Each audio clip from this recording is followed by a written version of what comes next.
बिस्मिल्लाहिर्रहमानिर्रहीम अस्सलाम वालेकुम दोस्तों, मैं हूं Usman Ali. Welcome to my channel. और आज की वीडियो के अंदर हम बात करेंगे कि अगर कोई शख्स है उसके ख़िलाफ़ जो है वो कोई सिविल डिग्री होती है या फैमिली कोर्ट के अंदर जो है वो फैमिली डिग्री उसके अगेंस्ट होती है और उसके अंदर जो है वो उसको फुलफ़िल नहीं करता है और उसके वारंट गिरफ़्तारी इशू हो जाते हैं और अरेस्ट होने के बाद जो है वो जेल चला जाता है। तो जेल जाने के बाद वो मुकर्ररा सज़ा पूरी करने से पहले अगर वो जेल से बाहर आना चाहता है तो वो किन सूरतों के अंदर जो है वो अदालत से बाहर जो है वो आ सकता है और इसका प्रोसीजर क्या हो, तमाम इस वीडियो के अंदर हम देखेंगे। तो मौजू की तरफ जाने से पहले सब दोस्तों से गुजारिश है कि अगर आपने अभी तक हमारे यूट्यूब चैनल को सब्सक्राइब नहीं किया है तो वीडियो के नीचे एक रेड कलर का सब्सक्राइब का बटन आ रहा होगा, उसके ऊपर क्लिक करके सब्सक्राइब कर लीजिएगा और साथ बेल आइकन को भी दबा दीजिएगा ताकि जब भी हमारी कोई लेटेस्ट वीडियो आए तो उसके नोटिफिकेशन आप तक पहुँचते रहें। देखिए, अगर कोई भी केस है जो सिविल नेचर का है, कोई सिविल केस है जो अदालत के अंदर दायर हुआ है,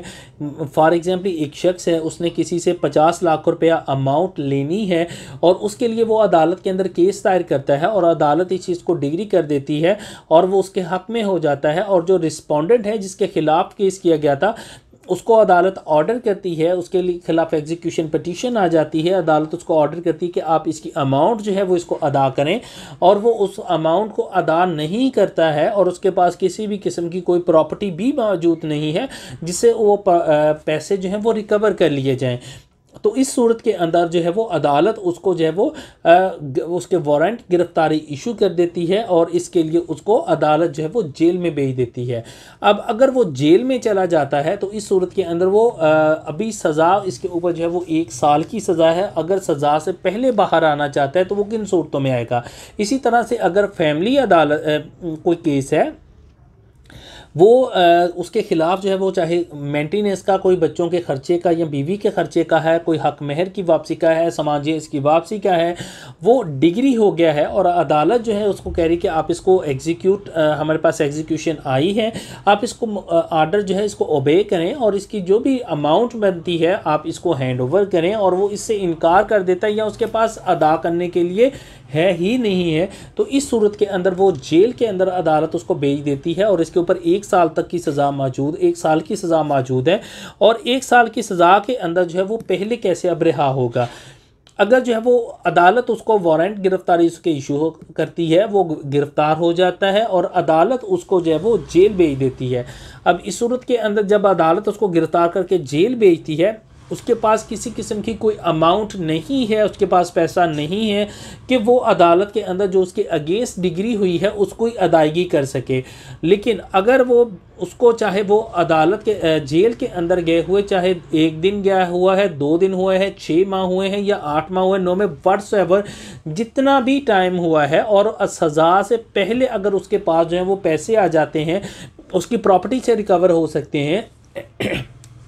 तो वो अपने लॉयर के ज़रिए, अपने एडवोकेट के ज़रिए, अपने नुमाइंदे के ज़रिए अदालत में पेश हो सकता है कि मेरे पास जो है वो अब इतनी अमाउंट जो है वो मौजूद है, वो चाहे सारी की अमाउंट है या उसके पास अभी कम अमाउंट मौजूद है तो वो अदालत में पेश हो सकता है। अगर उसके पास तमाम अमाउंट मौजूद है जितनी उसके ख़िलाफ़ जो है वो फैसला हुआ तो वो अदालत में उसकी अदायगी करेगा और जैसे ही अदायगी करेगा तो अदालत जो है वो रोक कर जारी कर देगी कि इसको रिहा कर दिया जाए और उसी के जो है वो दिन जो है वो फौरी तौर के ऊपर वो रिहा हो जाएगा। लेकिन अगर उसके पास जो है तमाम अमाउंट मौजूद नहीं है तो वो पार्शली भी जो है वो पेमेंट कर सकता है। फॉर एग्जांपल एक शख्स है उसके ख़िलाफ़ जो है वो 20 लाख तक का जो है वो केस डिग्री हो गया है कि आप 20 लाख रुपया जो है वो अदा करें, लेकिन उसके पास 20 लाख की अमाउंट नहीं है उस वक़्त और वो अरेस्ट हो जाता है, अदालत उसको जेल भेज देती है। 5 दिन के बाद उसके पास जो है वो तकरीबन 12 लाख रुपया आ जाता है, 10 लाख आ जाता है, 8 लाख रुपया आ जाता है तो वो अपने नुमाइंदे के ज़रिए, अपने वकील के ज़रिए वो अदालत में पेश हो सकते हैं, वहाँ पर एप्लीकेशन दे सकते हैं कि मेरे पास जो है वो इस वक्त फ़ौरी तौर के ऊपर 8 लाख रुपया मौजूद है, वो मैं अदा करने के लिए तैयार हूँ और मैं जो है वो बाकी जो पैसे हैं वो एक साथ की सूरत में अदा कर दूँगा। या उसका कोई ज़ामन जो है वो अदालत के अंदर आ जाता है और वो इस चीज़ की ज़मानत अदालत के अंदर दे देता है, अदालत के अंदर श्योरिटी जमा करवा देता है कि मैं इसकी जगह जो है वो श्योरिटी देता हूँ, ये बाकी अमाउंट अदा करेगा, अदालत इसको रिहा कर दे। तो जो पार्शली अमाउंट है, जो इतनी भी उसके पास अमाउंट है, फॉर एग्जाम्पल 8 लाख है तो वो 8 लाख रुपया अदालत को देगा, और अदालत को देने के बाद जो उसका जामन है, जो जमानती है, वो अदालत को मचल के जो है वो जमा करवाएगा कि ये जो है वो अदालत के अंदर जो है वो बकिया अमाउंट जो है वो पे करेगा। वो उसके लिए इकसात की भी एप्लीकेशन दी जा सकती है। अदालत जो है वो उसकी जो भी डिग्री हुई है उसकी इकसात कर सकती है, और इकसात के अंदर जो है वो ऑर्डर कर सकती है कि आप इकसात के अंदर हर महीने जो है वो इतने पैसे अदालत के अंदर जमा करवाते जाएं। अब एक बड़ी मिसकंसेप्शन जो है वो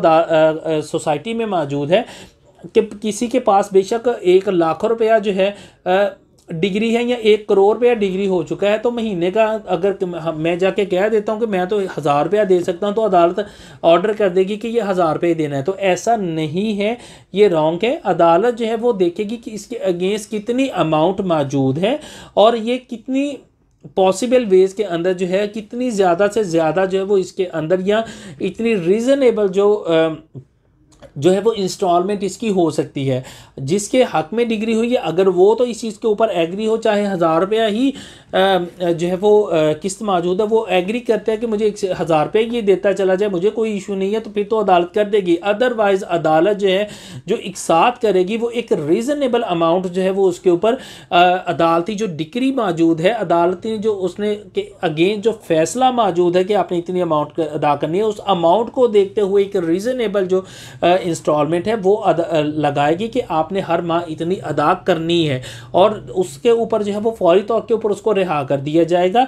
और अगर उसके बाद वो अदालत के अंदर वो अपनी इकसात के अंदर जितनी भी अदालत ने किस्त मुकर्रर की है वो अदा कर रहा है तो ठीक है, नहीं करता है तो अदालत दोबारा उसके वारंट गिरफ्तारी इशू कर देगी। और जो जामन है जिसने ज़मानत दी थी कि जनाब मैं ये प्रॉपर्टी अपनी अदालत को पेश कर रहा हूँ, मैं चल के अदालत के अंदर दे रहा हूँ, और अगर ये बंदा जो है वो प्रॉपर्टी ये बंदा जो है वो अदायगी करेगा, और अगर वो अदायगी नहीं करता है तो जो जामन जो है वो अदा करने का पाबंद है, और अगर वो भी अदा नहीं करता है तो जो प्रॉपर्टी जो है उसने अदालत के पास अपनी रखवाई थी मचलकों की सूरत में, श्योरिटी के सूरत के अंदर, अदालत उसको कुरक करेगी, उसको सेल करेगी, और सेल करने के बाद जो है जिसके हक के अंदर डिग्री हुई है उसको अमाउंट जो है वो अदा की जाएगी। तो अगर कोई भी शख्स जो है